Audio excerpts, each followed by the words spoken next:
radio. Now, Hans, what are we talking about this morning?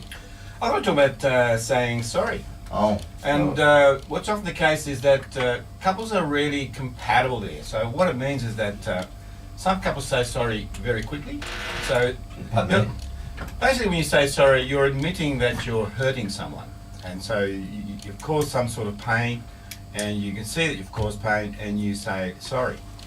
Now, the problem is, and this is in my situation with Jo, is that she'll cause me pain sometimes, or she thinks she does. She says sorry, says, oh, it's okay, sweetheart, you don't have to say sorry. But then I will do the same thing to her, and I'm thinking, well, I don't need to say sorry, but she's expecting me to say sorry.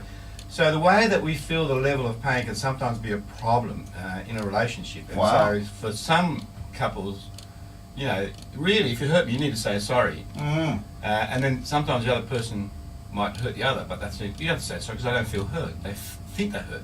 Isn't that interesting? So we're all wired a little bit differently when it comes to the word sorry. We are. But it's really a great word, because what you're saying, the word sorry encompasses, I've hurt you, and I feel your pain, and I'm sorry that I've actually hurt you. So there's this sort of understanding that sorry is said because you feel that you've hurt someone. I understand in the Dutch culture there's no word for sorry. Is that correct?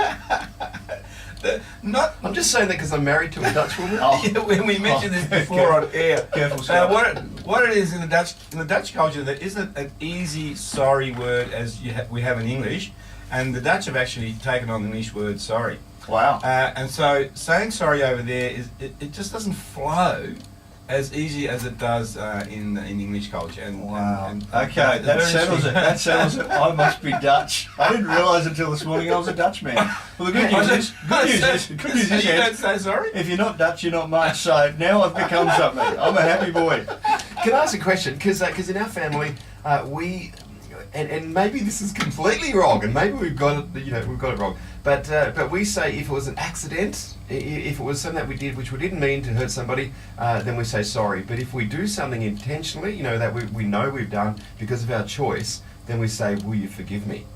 That's good. Wow. I think that's rather strong. So if you say, will you forgive me, or yeah, forgive me for that, that normally is then asking someone you're asking for grace at that point. If I was walking through the room and I accidentally, tripped and banged someone, they got hurt, I'm like, oh, I'm so sorry about that. Yes. Whereas if I walk up to someone and punch them in the arm, then I need to say, look, I'm sorry, will you forgive me for that? Wow, Scotty, you'll have a few of those. I know. Hey, Hans, so what I'm getting out of this, and it's really interesting, is to actually, in each relationship, unique decisions about what is that level in the other person where they need to hear sorry. Well, some people don't need to hear it, other people obviously do need to hear it, and it's important in communication to work out, does my partner actually, is it important to say sorry and to say it early, or is it not important? I think you normally work it out fairly soon. So very sensitive people who are sensitive to pain, and if there's a family culture of people saying sorry very quickly,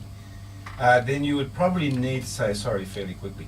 But if you're in a family culture where people hurt each other and they actually don't say sorry, so this is hardwired into your brain since you're a kid, right? And so you just sort of plod along, and you got to toughen up, and so then the word sorry comes a little bit more harder. It doesn't flow so easy, and so often with couples that then becomes an issue, because often one will complain that the other never says sorry. Because it's not part of their family culture, it's not part of who they are. They just, well, if you're upset, well, just get over it. Wow. Without saying sorry. But others really say, look, you've hurt me. It'd be nice if you said sorry. And there's a difference between saying, I'm sorry for, and I'm sorry that. I'm sorry for hurting you, and I'm sorry that happened. So the sorry that is that there's a general thing that's happened, and you're sorry that this has happened, the consequences of something you've done. I'm sorry for is normally a direct, I've hurt you directly. But there's also, and maybe I'm sharing a bit too much here, but there's also, look, if I look someone straight in the eye and say, look, I'm so sorry that I did that. Yes. Or saying, well, I'm sorry. You know what I mean? Like the inflection is important to me. Yeah, yes. If you're going to say, well, I'm sorry, that's a kind of a reluctant sorry. So you would feel that someone's forcing you to say sorry if you're going to say, oh, I'm sorry, all right? So you say that to get the other person off your back, because they're insisting that you've hurt them. you feel that you haven't hurt them, but they're saying, look, you hurt me. How about a sorry? Oh, sorry, all right. Yeah. That's not a sorry. No, it's not really sorry. Say, get off my get off my I feel like I'm in case. my own personal counselling session here. Oh. This is great. But a genuine sorry does a lot of healing, actually. Yeah. And so if you've hurt someone, you say, oh, look, I'm sorry about that. And sometimes we don't hurt people intentionally. We're just clumsy or say something insensitive. And we just got to say, oh, look, sorry about that. I didn't mean to hurt you. It was not my intention. Yeah. But that can do a lot of healing for some people. They hear the word sorry, they feel good straight away. They feel that the person's actually, saying that they're in the wrong. They didn't want to do that. And it's a healing word. Yeah, you can move on. Yep. Great, Thank you, Hans. Love it. Pleasure. All right, here we go. Live on Hobart Radio after 15 years of marriage. Anna, I'm sorry. Oh, that was like razor blades. That's good. We can move on now, Joe.